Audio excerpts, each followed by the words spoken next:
Sir 99 percentile असून सुद्धा VJTI मिळत नाही, अनेक विद्यार्थ्यांचा हा प्रश्न आहे। विद्यार्थी मित्रो, या वर्षी खरंच कट ऑफ वाढलाय का? म्हणजे 98-99 पर्सेंटाईल असून सुद्धा जर टॉप कॉलेज मिळत नसतील म्हणजे मग मेहनत किती करावी लागेल? ज्या विद्यार्थ्यांना 2027 मध्ये ही एक्झाम अपियर करायची आहे त्यांना डेफिनेटली आता मेहनत वाढवावीच लागेल। कारण जर तुम्ही व्हीजेटीआय बघितला ना, 99.6 चा जवळपास कट ऑफ होता मागच्या वर्षी, पण या वर्षी तोच कट ऑफ 99.8 पर्यंत गेलेला आहे।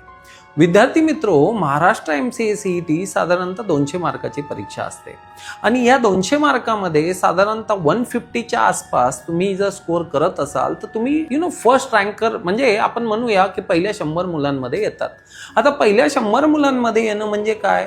ज्या कॉलेज पाहिजेत त्या डेफिनेटली तुम्हाला मिळतील। पण विद्यार्थी मित्रो हो, हे निश्चित आहे की या वर्षी सीईटी सेलचा जो कट ऑफ आहे तो प्रचंड वाढलेला आहे, म्हणून तुम्हालाही आता मेहनत करायची गरज आहे। जवळपास ज्यांनी मॅथमॅटिक्सवर फोकस केलं होतं त्या विद्यार्थ्यांचा स्कोर खरंच टॉप आलेला आहे। पण जे विद्यार्थी असा विचार करतात की काय फक्त कॉम्प्युटर, रिझनिंग, इंग्लिशच करायचंय, मॅथ्सला काय ऐनवेळी करू, विद्यार्थी मित्रो ऐनवेळी होत नाही। लक्षात ठेवा की ॲटलिस्ट 140 प्लस तुम्हाला स्कोर करायचा आहे आउट ऑफ 200।